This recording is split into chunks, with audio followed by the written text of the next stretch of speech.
In the foggy winter of January 1951, one of the most distinguished sons of Assam passed away.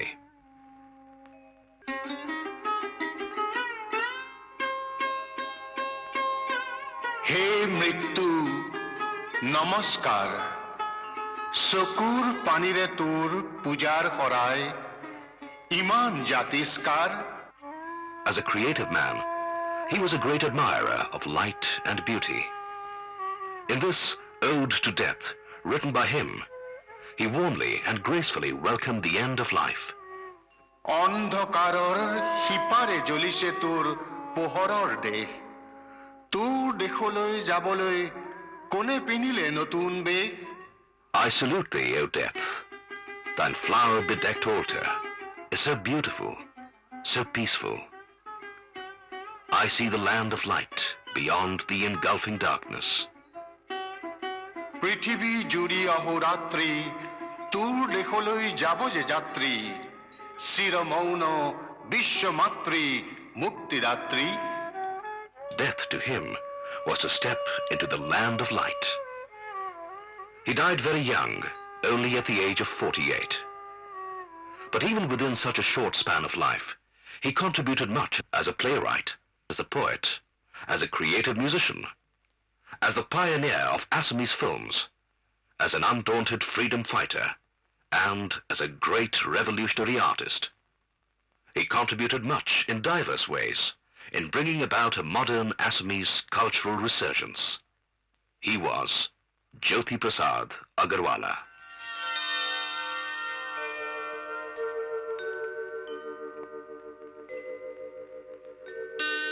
Jyotiprasad was the fourth generation of a family which came to Assam from Rajasthan. His grandfather, Navrang Agarwala, after losing his parents at an early age, came to Assam in search of a livelihood at the age of 17.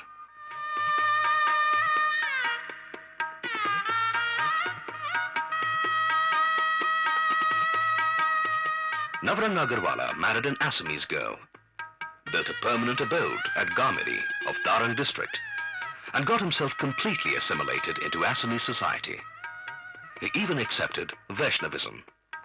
In 4 generations, the Agarwalas not only absorbed the local religion, language, and cultural pattern, but also contributed a lot in enriching Assamese culture and literature.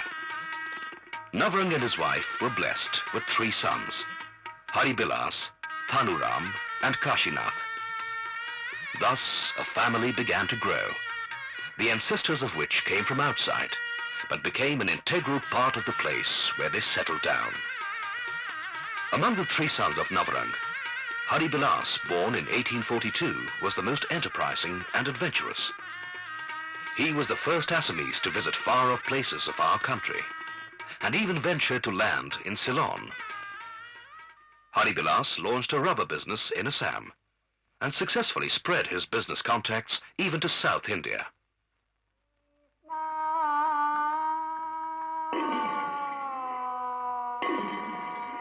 The Vaishnav culture, embraced by the Agarwalas, was founded in Assam by the great saint Shankardev, more than 500 years ago. Shankardev successfully banished the evil of untouchability from the conservative society of Assam.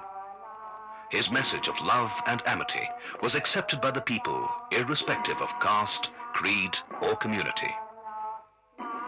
A great follower of Shankardev, Haribilas undertook the responsibility of spreading the messages of the great saint by publishing his kirtans and namghoshas in 1876.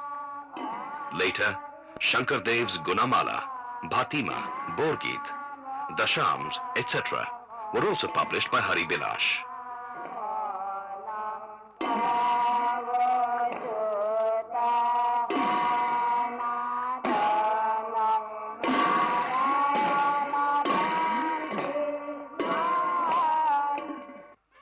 Chandrakumar Agarwala, the second son of Haribilas, was a great poet.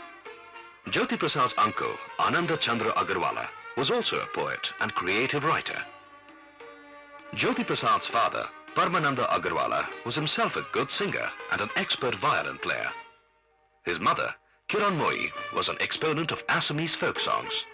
So, from early childhood, Jyotiprasad also developed a keen sense of music and a deep love for the glorious traditions of Assam.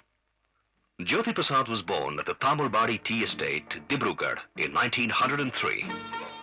He was brought up at a time when there was a renaissance in society. Assamese literature was embracing new ideas and expanding its horizon. Jyotiprasad inherited humanism and liberal attitudes from his parents.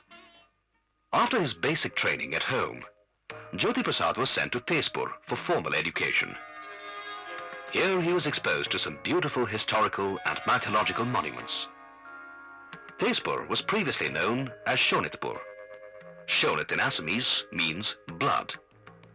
It derived its name from the blood that was shed here in the fierce battle between Lord Krishna and Bana, the local king. Bana's daughter, Usha, was in love with Aniruddha. When Aniruddha came to meet Usha at Agnigarh, a highly protected palace surrounded by fire, he was caught red-handed. Lord Krishna dutifully came to the rescue of his grandson. A fierce battle followed between Bana and Krishna, and a river of blood began to flow. Hence the name Shonitpur. Jyotiprasad had a boisterous childhood here, full of play and boyish pranks. So his parents decided to send him to Dibrugarh High School to complete his studies under the strict guardianship of his two uncles, Chandrakumar and Anandkumar Agarwala. But for family reasons, Jyotiprasad was soon taken back to Tezpur High School, and from here he prepared to sit for the matriculation examination. And that was a time of national awakening. In 1921, the students of Assam, in response to the call of the All India Students' Conference, decided to boycott schools and colleges. Along with many other students, Jyotiprasad also left school and joined the non-cooperation movement. That was the beginning of another important facet of this creative man. In 1919, the infamous Rowlatt Act, passed by the British rulers, led to passive resistance organized by Mahatma Gandhi. He canalized the agitation of the people into a vibrant but non-violent movement. In 1921, Gandhiji's visit to Assam with the Ali brothers gave a fillip to the agitation. Ex-Member of Parliament, Robin Kagati, elucidates. In 1921, Gandhiji came to Assam and visited Tezpur. Jyotiprasad's ancestral house became the main center of activities of the Congress in Assam. Jyotiprasad was only 18 when Gandhiji visited Assam and stayed in Poki, the house of the Agarwalas in Tezpur. This provided Jyotiprasad a rare chance to come very close to the Mahatma, whose teachings left an abiding impression on his young mind. When the Congress was declared illegal, Jyotiprasad's father, Padmananda, built a small house in the compound of his residence and converted that house into the office of the Congress at Tezpur. Padmananda was arrested, but he came out on bail and appealed to the High Court. The court ordered his release. Young Jyotiprasad got involved with the political activities. Jyotiprasad Agarwala ওতপ্রোতভাবেই কংগ্রেসের কামত জড়িত হয়ে পড়ে। But the family members of Jyotiprasad insisted that he complete his formal education. He was sent to Jatiya Vidyapith in Calcutta, established by Chittaranjan Das. Jyotiprasad passed his matriculation examination. For higher education, he sought admission in the National College, Calcutta. But as the college was closed down by the authorities, Jyotiprasad had to come back to Assam. He joined the printing press of his uncle, Chandrakumar Agarwala, at Guwahati.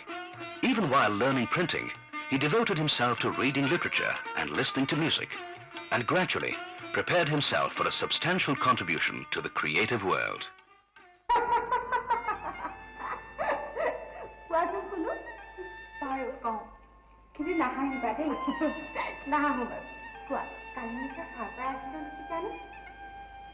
এজন সুন্দৰ যুৱক আহি মোৰ সজ্জাত বহি মোৰ ফালে চাই হাঁহি কিয় নকওঁ His exceptional ability as a playwright is quite evident even in his first play, Shonit Kuwari. It is essentially a mythological play, but Jyotiprasad recreated the theme to give a feel of contemporary society.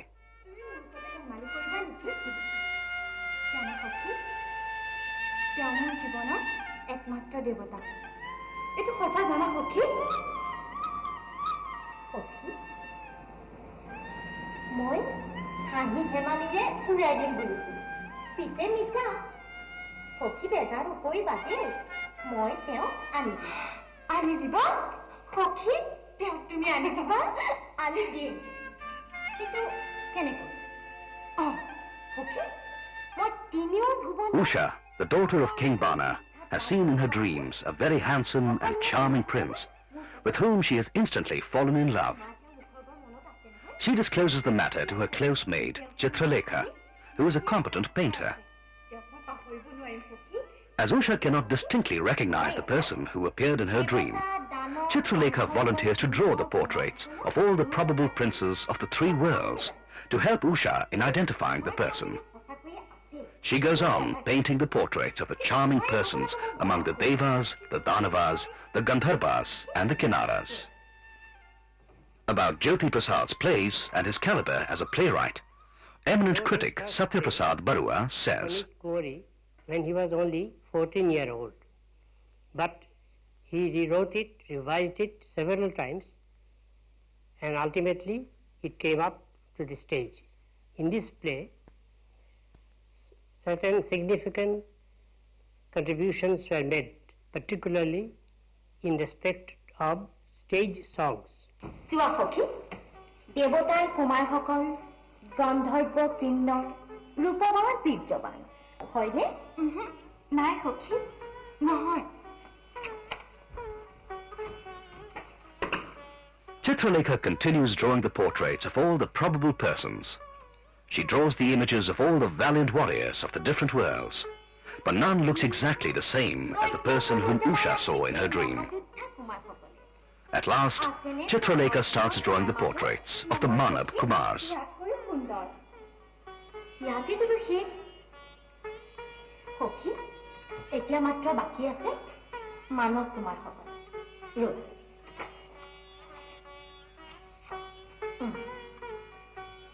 Sunit Kauri, though a mythological play, we find in it the social atmosphere of the present times.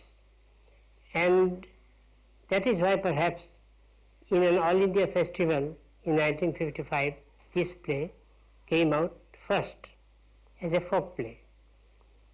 The Sunit Kauri gave a new turn to Assamese playwriting.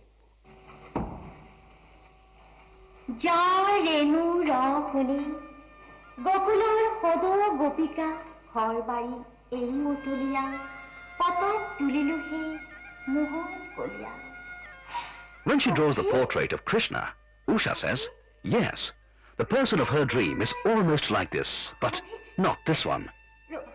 Chitralekha gets the clue, and she finally draws the image of Aniruddha.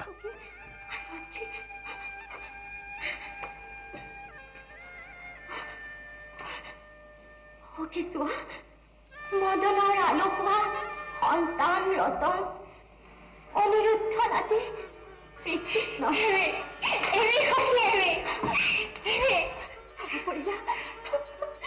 Usha at once recognizes the charming prince of her dreams and jumps in ecstasy. Chitralekha is also delighted. She feels extremely gratified by helping her beloved princess in identifying the person of her dream.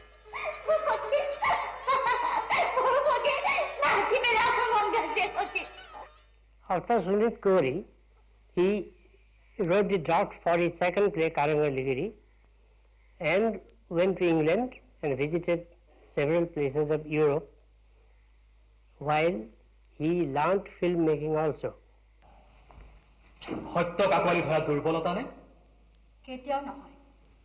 What is the difference between love and marriage? Marriage approves physical relations. Society expects the couple to develop a mental relation as well. But in a mental relation, which is love, there may not be any physical relationship at all. Then, these are two different things? Yes. Then you don't mind in staying physically in one place, but mentally in another. Well, what's wrong with it? You can physically stay inside this room, but mentally you can roam about in the high Himalayas. But you also like to confine yourself within the parameters of societal rules, don't you? Yes? Yes? Well, if you admit this, then you should love only the man to whom you are married by society. Rules framed by the society are to be followed equally by everybody. But in case of men, society is not so keen to ensure that the rules are being followed meticulously. They want the rules to be followed religiously only by women. Is chastity only physical? Yes, society is satisfied with that. But not me. Society may bend down to certain rules, but not Sundar. You have married me for the satisfaction of society, and society will be satisfied with your physical chastity.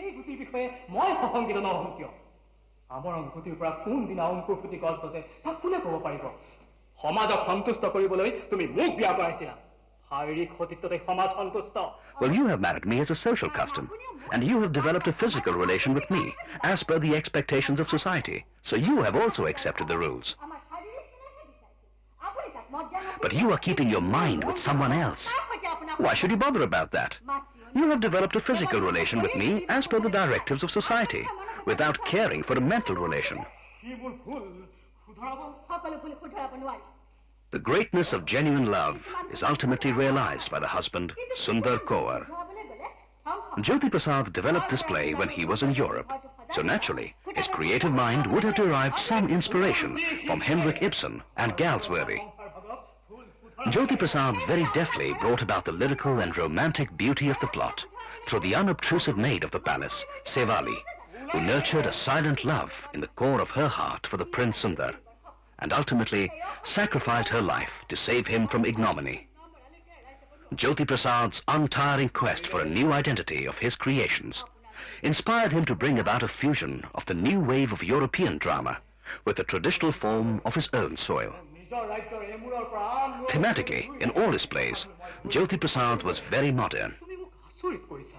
This play brought in that discussion type of play which was prevalent in Europe to Assam.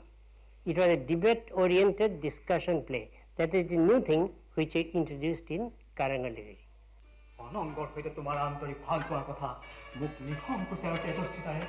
তোমার স্বামী এখন কোনো কথা গোপতে না বলে প্রকাশ করে হা দেখুৱাই তুমি তোমাৰ মানসিক নিৰ্ভীকতা দেখুৱাইছা কিন্তু আকৌ আনফালে সেই বাস্তৱৰ জীৱন্ত সত্যক উপেক্ষা কৰি নিৰ্মম আৰু কঠোৰভাৱে ভৰিৰে মোহাৰি সমাজৰ প্ৰাণহীন নিয়ম প্ৰতিকৈ মানি মোৰ সদা সংহাৰ কৰিবলৈ বাদ পাৰিছা এই পৰস্পৰ ঘূৰ বিৰোধী কথাৰ তুমি মিলন বিচাৰিছা বিশেষকৈ মই যেতিয়া তোমাৰ সকলো কথা বুজি তোমাক সহায় কৰিবলৈ হা কৰি আগবাঢ়িছো Rupalim, as a manuscript, came out after Karangaliri, but it was printed after his death. Even then, we consider Rupalim to be his third play.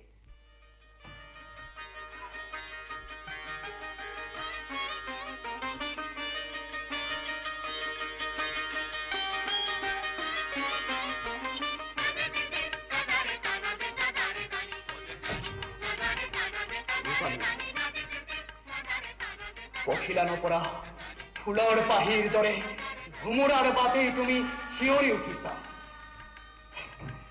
লিগিৰি সকলোবোৰ যতনাই থৈ দে তাতে থৈ তহত গৈ মোক আৰু সংগীত নালাগে মই এতিয়া সংগীততকৈও শুৱলা ৰূপালীমৰ মাত শুনিম সকলোবোৰ বন্তি নুমুৱাই দে ৰূপালীমৰ ৰূপেই মোৰ কথা জোনাকী কৰি ৰাখিব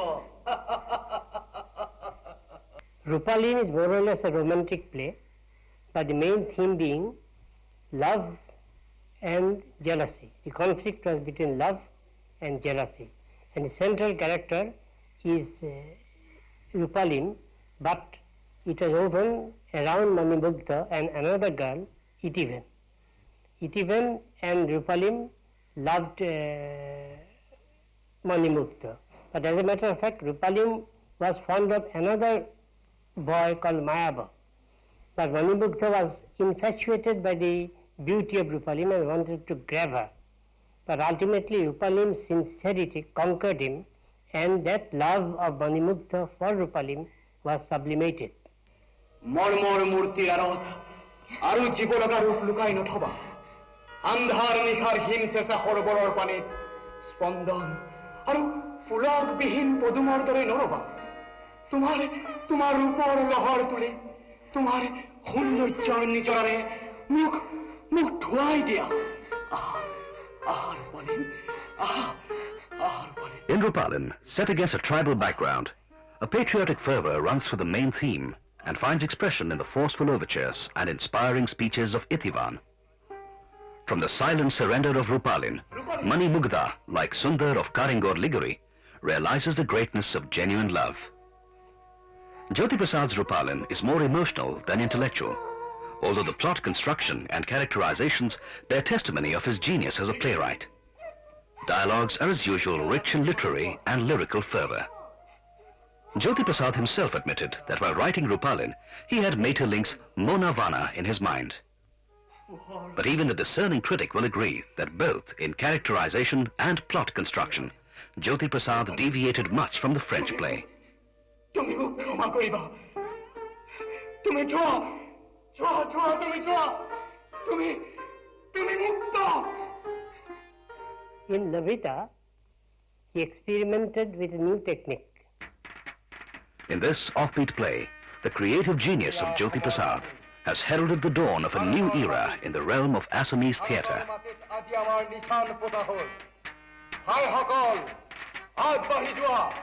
তোমালোক আগবাঢ়ি যোৱা এই নিশান আমি আৰু আগবঢ়াই নিব লাগিব অসমৰ বুকুলৈ ভাৰতৰ বুকুলৈ লুইতৰ পাৰলৈ দিল্লীলৈ লাল কিল্লালৈ জয় হিন্দ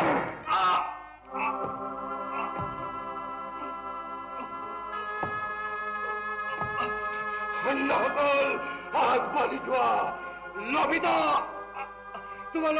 তোমালোকে নিশানৰ তলতেই থাকিব লাগিব It may be called an anti-hero play. The canvas was very big. The Second World War and the advances of Netaji's INA force towards Assam. Critics say that the peoples were the heroes and the heroine of this play. Jyotiprasad himself wrote in the preface that in this play he tried that new technique of epic theatre, epic grandeur, and epic canvas he selected for this play, a big canvas. He wanted to show how an ordinary, uneducated and simple village maiden reacted to the circumstances. Labhita, who stands courageously against all oppression, is killed ultimately when she attempts to plant the Indian national flag on the soil of British-occupied India.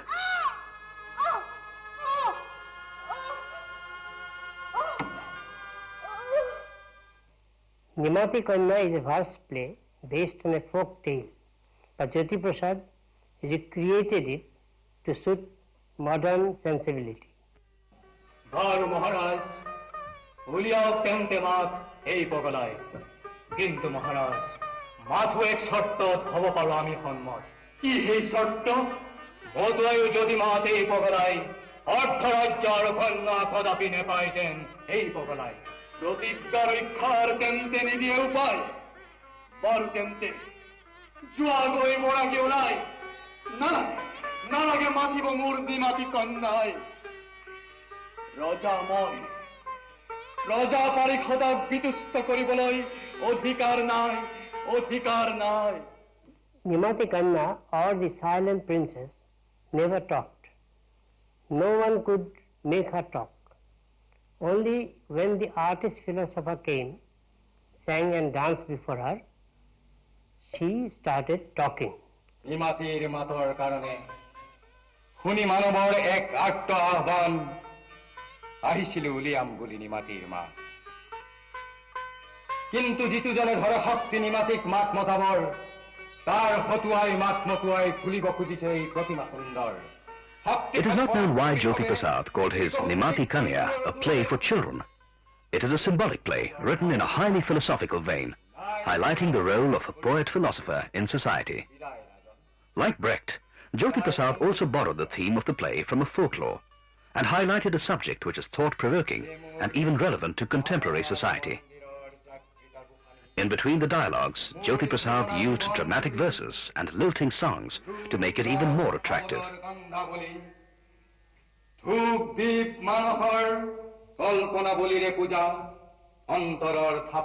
হাপিলুয়া Bhabar Lakhimi জাগা জাগা মারক হরি জাগা তন্দ্রা এরি রূপরে কুঁয়রি কবিতার কবি প্রতিভা উন্মেখী Jyotiprasad's message was this, that only the artist philosopher can awaken a nation from stupor and slumber. জাগা জাগা খেই দরে তুমি জাগা জাগা খেই দরে তুমি হে মোর কণ্ঠবতী মোর সাধনার হরুবর মতি আহা আহা মোর জীবনের সকল সপোনৰ কল্পনাৰ ৰাজভৱনৰ কুখানি ৰাণী আহা জাগা উঠা জাগা জাগা জাগা। His chronicle was on the need of doing something for sculpture. The manuscript was staged once at the one theatre at Tezpur, but he didn't get any time to revise the script.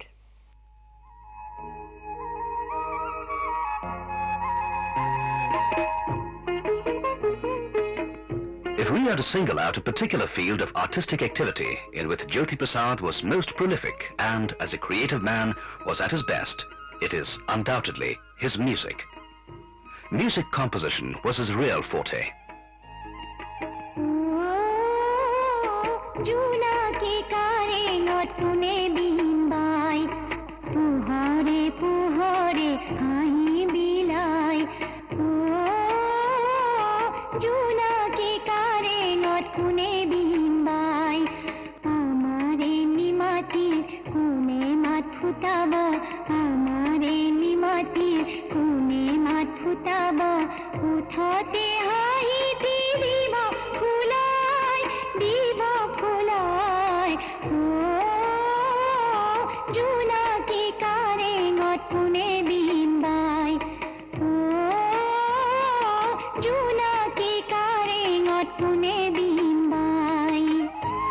He was a composer par excellence. His songs bear the stamp of his unique aesthetic sensibility. He composed about 500 songs, wrote lyrics, and composed music in his own style, and won the hearts of the people of Assam. A great exponent of music, Dr. Biren Datta says, to say that Jyotiprasad was a great music composer, or that he had given a new direction to modern Assamese music.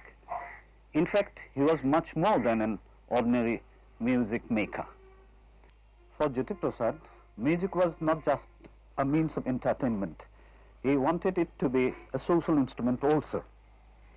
And as far as Indian music and Assamese music is concerned, he thought that there should be what may be called the confluence of three streams, particularly in respect of Assamese music, modern Assamese music. He said that it should be a confluence of three streams. First, the stream of Indian classical music, of which we have a very rich heritage. Secondly, the stream of Assamese traditional music. And thirdly, the stream of Western music with its concept of harmony. And in fact, in many of his compositions, we find the reflection of these ideas.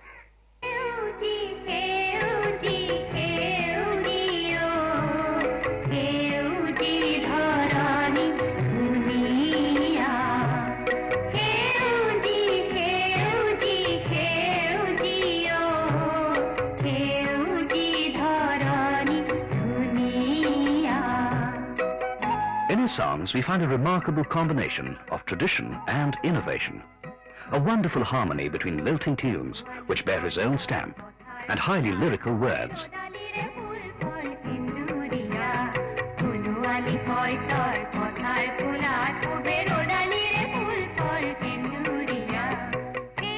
Green, green is the lovely earth.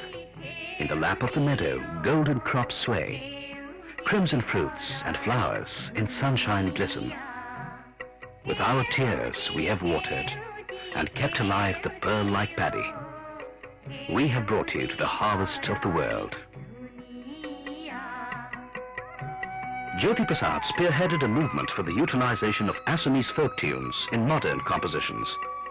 And in this respect, he ushered in a new era in the realm of Assamese music. He inherited a love for traditional songs from his mother, Kiran Moi. Music had a special place in his family.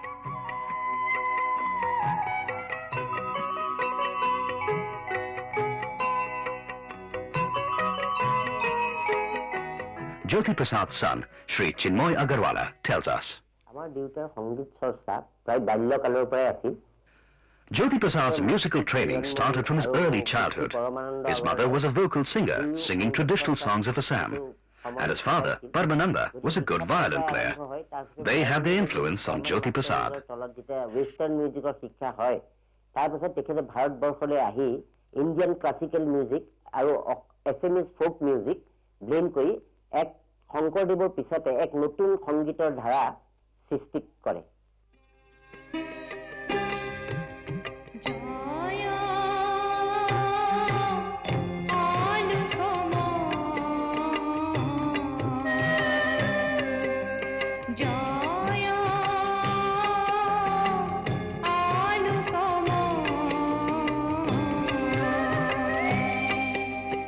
In many of the songs composed by Jyotiprasad, we find a mystic longing for the supreme beauty of light. Say, for instance, in this particular song, he is all praise for the divine glow of light. Hail, holy light!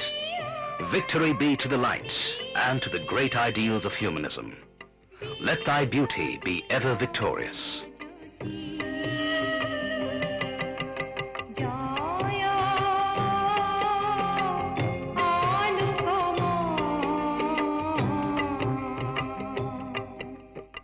In reminiscence, the sister-in-law of Jyotiprasad, Srimati Meena Agarwala, says, after a hard day's labor as the chief of the volunteer force in Assam, Jyotiprasad naturally used to come back home very tired. But he never failed to sit with his organ to compose his music, and those moments were very pleasant for the members of his family.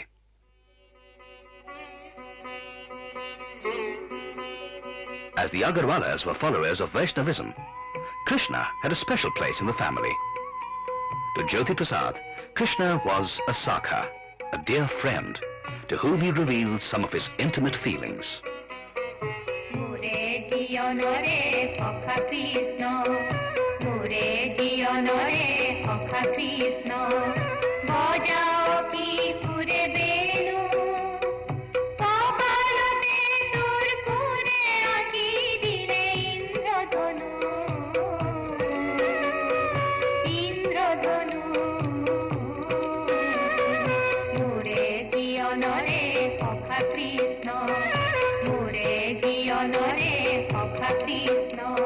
Jyotiprasad explored the possibilities of installing the rich traditional music of Assam in its rightful place, while the neo-elites of Assam were hankering after or favoring songs composed in Bengali and Hindustani.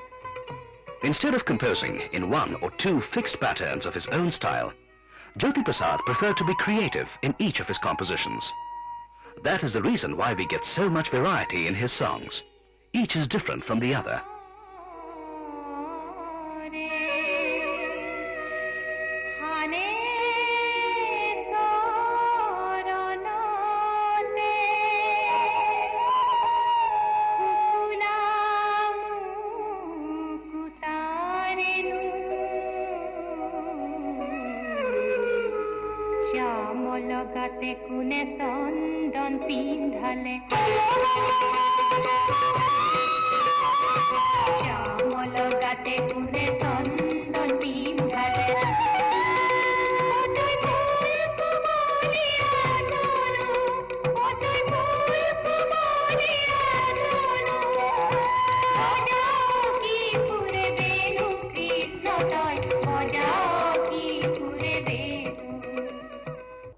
And Jyotiprasad, in fact, was inspired by Gandhi's call for non-cooperation, and that fired in him the zeal to search for the Assamese heritage in music.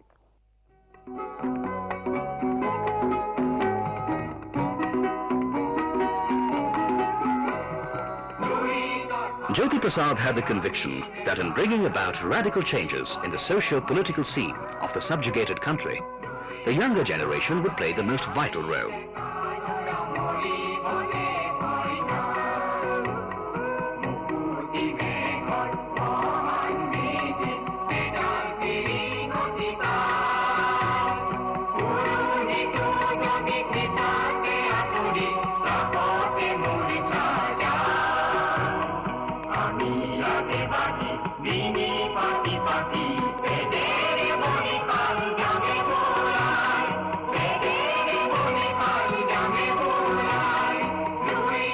Jyotiprasad wanted to inspire the younger people to discharge their responsibilities towards the motherland. We are the young men on the bank of Luit. We are not afraid to die. Even if the priest retraces his steps and faints in alarm before the sparks of the sacrificial fire of freedom, we shall undauntedly go forward. We shall stretch out our necks, and we shall smear the sacrificial altar with our blood. His patriotic songs became popular in those days of national awakening. To protest against the misrule of the government, an all-night procession was organized by Jyotiprasad in 1936, in which people, participating in large numbers, sang patriotic songs composed by him. After traversing several miles at night, the processionists joined a mammoth rally at 8 a.m. Even today, these songs are very dear to the people of Assam. Jyotiprasad's poetic genius helped him to write songs in the best of words, arranged in the best of order. In many of his songs and poems, he highlighted the socio-political situation of his time and expressed deep sympathy for the oppressed and downtrodden.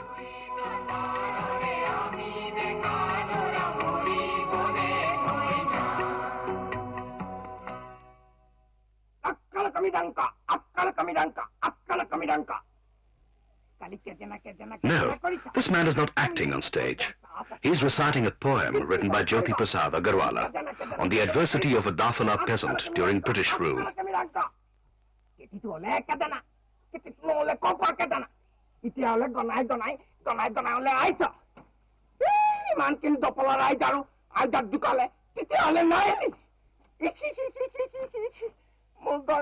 While giving birth to a baby, my wife expired without any medical aid. My boy was like a little doll, but he too died out of starvation, as I was ill and could not go to the field for work. You have seized my buffaloes, my pigs, my chickens, my ducks. Now, what else do you want to take? My plot of land? Why? Is it the inherited property of the government? God has given me this land for cultivation. Why should you snatch it from me? You have taken everything from us, but could not cure our ills. Still, you want to tax us. I am not afraid of your seniors. Why should I be afraid of you? I am not going to give you the tax. No, I am not going to give you the tax.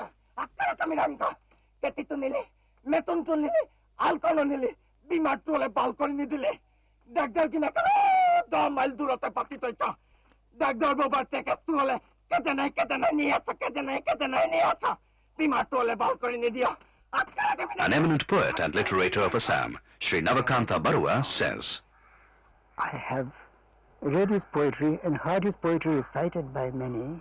Uhar kulat koi usupi binai uhorote mar jai. This poem is on the inevitability of transformation in life. The poet gives a clarion call to bring about changes in society. The content of the poem may be a little difficult for her to understand, but she loves to recite the poem because to her the vocal sound of the words are interesting. Many of his poems are both exhortative and powerful in ideas. Some poems express a musical and rhythmical harmony of a kind that appeals more to our dramatic sense. Some poems are monologues, and some poems are conversations.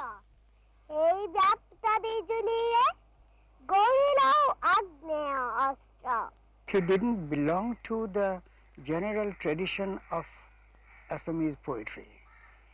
He did something new to it. He combined song and poetry. To Jyotiprasad, unity was vital for a resurgent nation to achieve its goal. In his Ahomia Dekar Ukti, Utterances of an Assamese Youth, written in 1943, we find an Assamese youth is speaking in the first person, in a collective sense, on the vital issue of unity. I am the Assamese of Prague Jyotish. I am the Assamese of Shonitpur. I am a Khasi. I am a Jayantia, Dafola, Abor, Oka. I am a Lalung, a Lushai, a Mikir, a Garo, and a Naga Angami hero. He wrote, I am the current of 100 streams, of many, so many hills and valleys. I flow defying all obstacles in my way, and become one merging with the Luhit. he was an Assamese as a poet. He was an Indian as a man of culture, and he was at the same time, he was a citizen of the world.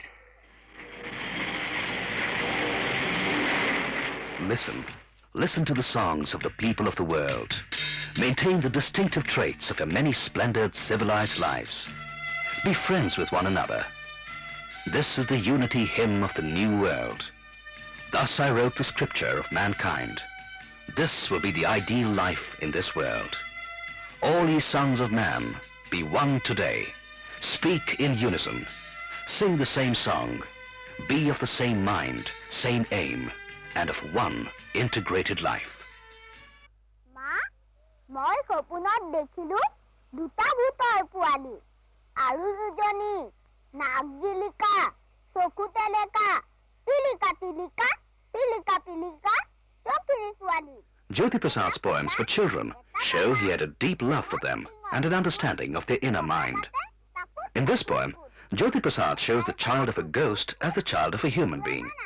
About this particular poem, Jyotiprasad's daughter says, "We were very much afraid of ghosts in our childhood, and our father was worried about that. He then wrote this poem on ghosts, and we found in it that the children of ghosts were as lively as children of human beings, so we liked them." Ma, তই যে কও ভূতে বুলে লৰা ধৰি খাই পুখুৰী লৈ নি বুলে ভৰি দুটা ওপৰ কৰি গুজি গুজি মূৰটো হেনো এহাত বুকাত খুমাই. The poet successfully dispels the traditional sense of horror about ghosts from the minds of children. পাপি বলে সিহঁত দুটাই অলপোকে খাহেই কৰা নাই. মা, ভয় কৰা লৰাকে ভূতে ধৰি কিলাই. মা, মোৰ হলে ভূতলে ভয় নাই.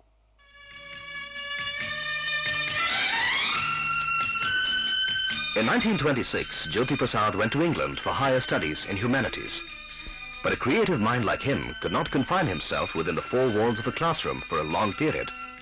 He went to Germany and received formal training in film production and direction at the famous Universum Filmen Akitian Gerlhaft studio. After reaching his hometown, Tezpur, in 1930, Jyotiprasad devoted himself to the struggle for independence. In between 1931 and 32, he was jailed for a period of 15 months. While languishing in Silchar jail, Jyotiprasad wrote the screenplay of Joymoti, based on a historical play written by the eminent Assamese writer Lakshminath Bezbarua. An artist of that film, Sri Thanuram Bora, says, "Just after coming back from England, Jyotiprasad came to me one day and disclosed his plan for making a film, Joymoti. He decided to shoot the film at his Bholaguri tea garden and asked me to join him there. Accordingly, I reached Bholaguri with other members of the unit." Initially, Jyotiprasad planned to make Joymoti a silent film, but with the emergence of talkie films in India in 1931, with Adeshur Irani's Alam Ara, Jyotiprasad changed his mind and decided to make Joymoti a talkie film against all conceivable difficulties.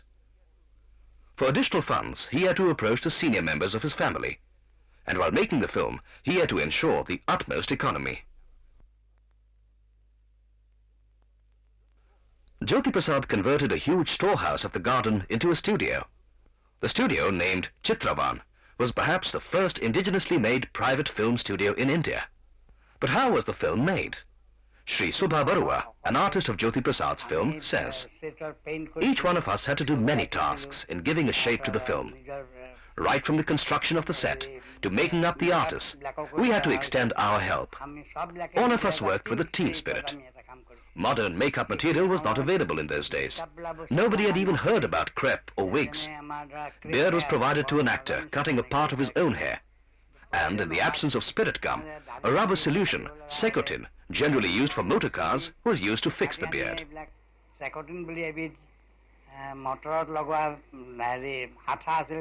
Ultimately, with the sincere cooperation of all the artists and co-workers, Joymoti, the first film of Jyotiprasad, took its final shape. The film was made under the banner of Chitra Lekha Movie Tone, Jyotiprasad's own organization. On the advice of his cameraman, B.S. Mehta, whom he recruited from Calcutta, Jyotiprasad used a battery-operated sound system, which was handled by the Fauji brothers from Lahore. The sound quality of the film suffered, either due to some fault in the machine or due to the low-grade recording by the inexperienced Fauji brothers. Jyotiprasad had to dub the defective portions of the dialogues of about 60 characters all by himself in a studio at Lahore, where he also edited and printed the film. As in those days, participation in a film by women was a social taboo, Jyotiprasad also had to face a lot of difficulty in getting female artists.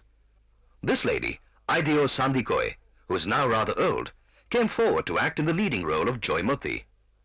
But as because in one sequence she touched the hero of the film, addressing him as my husband, all her life she had to remain a spinster. No male agreed to marry her. Jyotiprasad was the producer, scriptwriter, dance director, editor and director of the film Joymoti. Jyotiprasad's Joymoti did not receive the appreciation of the people of Assam because he was much ahead of his time. Notwithstanding its technical shortcomings such as faulty sound recording, absence of incidental sound and poor lighting of the interior scenes, Joymoti will be remembered for its artistic excellence. About his film, Jyotiprasad wrote, "While making Joymoti, I try to follow the style of direction and acting that are to be found in English and Russian films. It seems that even the renowned directors of Bengali and Hindi films have failed to see the difference between acting on stage and acting in films." To recover at least a part of the loss he suffered in making Joymoti, Jyotiprasad decided to make his second film, Indra Malati, in 1939. An artist and co-worker of the film, Sri Thanuram Bora, says, "One day he called me to his house and disclosed that he could not recover the investment of 60,000 rupees in Joymoti. So to compensate the loss, he planned to make the second film at a low budget.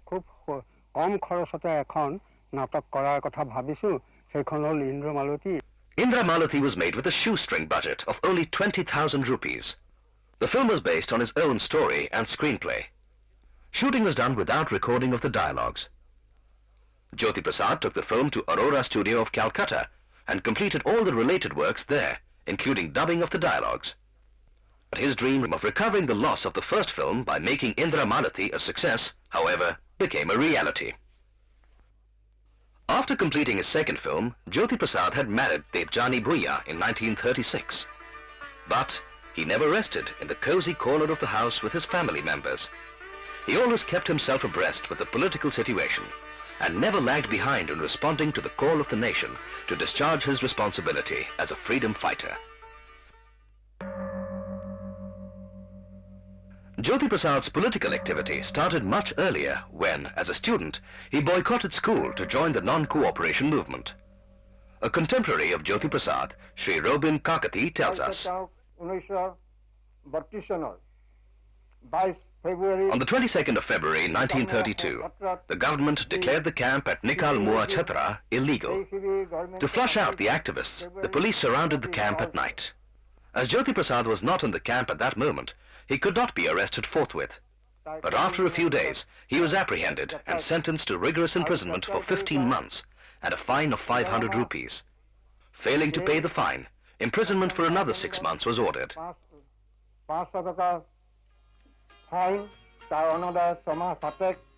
His patriotic songs were banned, and for writing such provocative songs, he was sentenced to another term of 6 months imprisonment.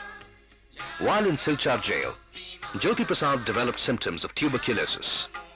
The people of Assam demonstrated for the release of their ailing leader. On certain conditions, the authorities agreed to release him for treatment, but Jyotiprasad refused to accept a conditional release. In the political scene, events were moving very fast.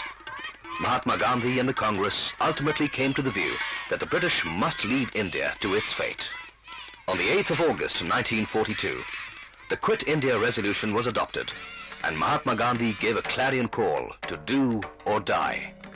All the top national and prominent leaders of Assam were arrested. The people of Assam evolved their own program of resistance, adhering to the principle of non-violence. To meet the uncertain situation in the province arising out of the Second World War, a huge brigade of volunteers called Shanti Sena was formed. As the chief of the Assam Shanti Sena, Jyotiprasad took active part in organizing the volunteer corps from one end of Assam to the other. His powerful speeches in the public meetings motivated people to join the Peace Brigade. Jyotiprasad geared up the Shanti Sena and the Mrityu Bahini, the Death Squad, in such a powerful manner that the British spies became suspicious about his motive and kept a close watch on his movement. Jyotiprasad was devoted totally in the organizational work of the Congress at Darang, Goalpara, Dhubri, Nagaon and other districts. A warrant was issued against him. To avoid arrest, Jyotiprasad had to go underground, leaving behind his 17-day-old son, his ailing wife and 3 daughters to their fate. That was the time when his first son was born and his wife was seriously suffering from anemia. As regards his political ideology, eminent revolutionary Sri Lakshadhar Chaudhary says, joined that movement earlier. At that time, Jyotiprasad ji with his 6 associates break Hazaribagh jail and absconded from jail premises. It was a great news to the absconding people of India, and more so in Calcutta and Bombay there was a very big enthusiasm among the underground workers. At Calcutta, Jyotiprasad passed his underground days in a hideout at Toliganj. Secret meetings were held here to formulate plans of action for the success of the August Revolution. The meetings were attended by the heroes of the 1942 movement: Jaiprakash Narayan, Dr. Ram Manohar Lohia, Aruna Asif Ali, and Lakshadhar Chaudhary. Not enough to be present at the time. They are discussing about the future movement, underground movement, which is a very delicate issue to the Gandhian people. Jyotiprasad was declared an absconder by the British government, and the property of his family was confiscated. But his brothers and relatives were not ready to part with the property for the sake of Jyotiprasad's political ideology. They abandoned him. Jyotiprasad was Gandhian in core, but he, according to the advice of Gandhiji, do or die call, he adopted secrecy. That was a mental agony of Jyotiprasad, secrecy and satyagraha. He often discussed with us about satyagraha and secrecy. Sometimes he says that secrecy is sin. At last he said that Gandhi, non-violence, do not recognize secrecy. So we must surrender before the British government. Jyotiprasad surrendered in August 1943. Gandhiji also asked the underground activists to surrender to the authorities. When freedom came, Jyotiprasad was also in a joyous mood, like millions of his countrymen. Sri Chandra Prasad Saikya, eminent writer, elaborates.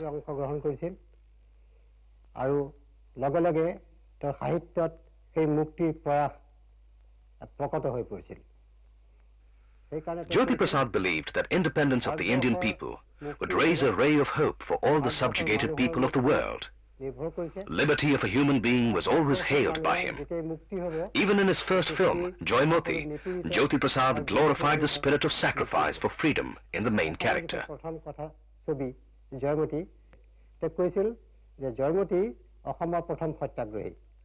But very soon, Jyotiprasad was disillusioned about the prospect of a better life for the downtrodden of free India. He felt the necessity of continuing the struggle for bringing about a radical change in society. The socio-political situation gradually dragged him towards leftist ideologies.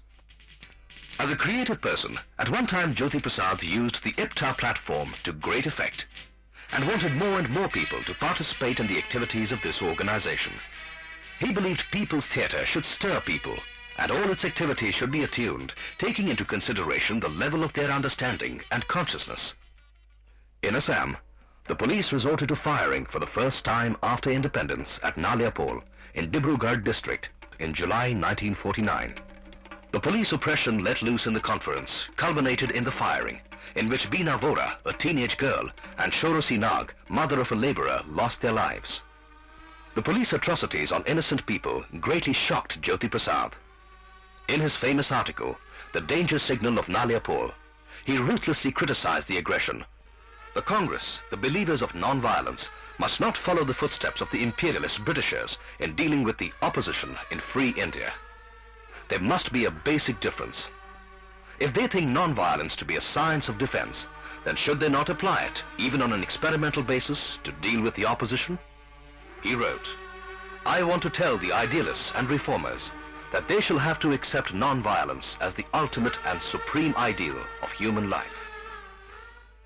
Jyotiprasad completely identified himself with suffering humanity when he wrote, "The pain of the world is my own pain. I see myself in them. I become one with them." When he started staying permanently in Tamilbadi tea estate, Jyotiprasad realized the real problems of the laborers. He made plans for their upliftment. When he found that there was not even a primary school for the children of the laborers, he established a school and appointed teachers. Jyotiprasad's children were also sent to the same school. While he was the resident director of the Tamilbadi tea estate, he himself took the initiative to form a union of the laborers of his tea garden, a rare example indeed. Consequently, he became an eyesore for the fellow tea planters and extremely unpopular among the other directors of his own tea estate. 1949 to 1951, the last phase of Jyotiprasad's life, was pathetic. He had to constantly fight on two fronts, against the retributive measures of the board of directors and to keep himself fit against acute illness. On the 30th of November, 1949, his wife Devjani passed away. The heavens fell on Jyotiprasad. In those moments of darkness, the board of directors resolved that he should not continue in the post of resident director and he must leave the garden and vacate the bungalow. During those days of pain and agony, he used to maintain a personal diary, from the pages of which we have come to know how worried he was for some loans to be paid back. Some monies were to be arranged for, and some family problems were to be solved. He also noted the day-to-day deterioration of his health, the failure of his stomach to receive any food. Monetarily, the worst time of his life. His eldest daughter Jayasri says that, during the last phase of his life, he regularly read out the Gita to them and advised them to follow the ideals preached in the scripture. He wanted the children to recite the lines along with him. Another daughter, Monma, says, "Though our father was born with a silver spoon, yet he lived like a common man. He dedicated his life to the upliftment of the downtrodden."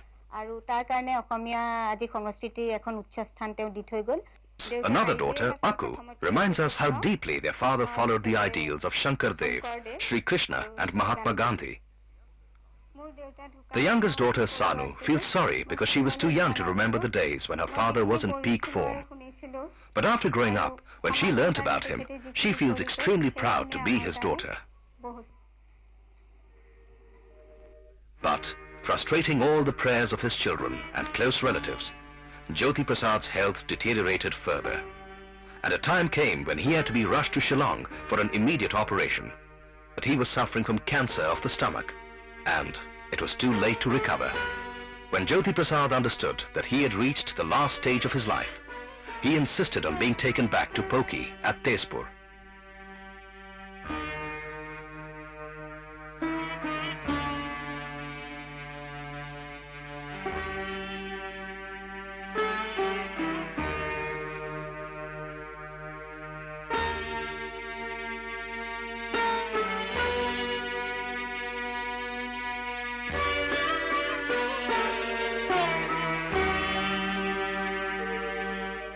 Lying in his deathbed, he asked his relatives to keep all the doors and windows wide open so that more light may come in.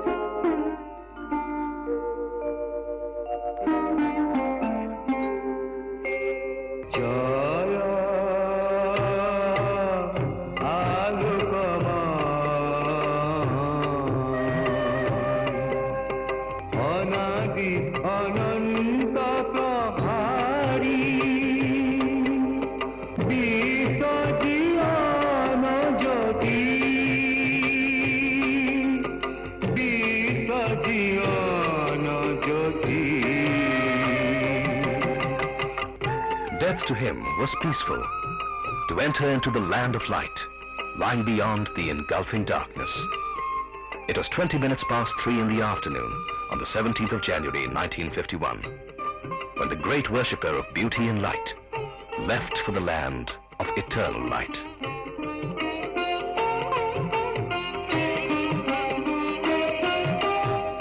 Jaya Jaya Hundara Hoito Hanatana Jaya Jaya Hundara Hoito Hanatana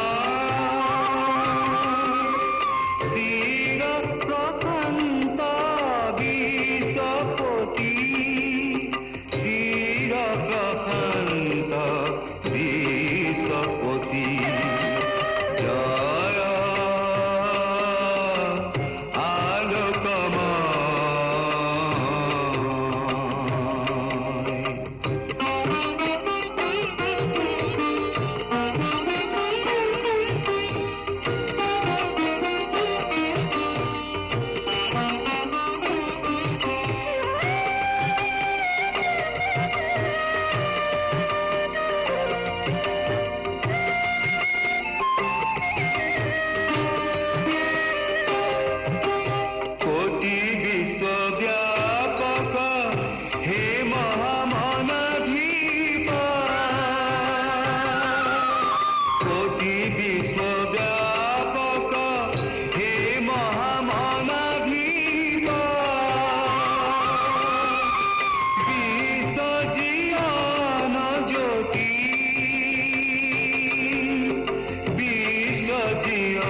Jyoti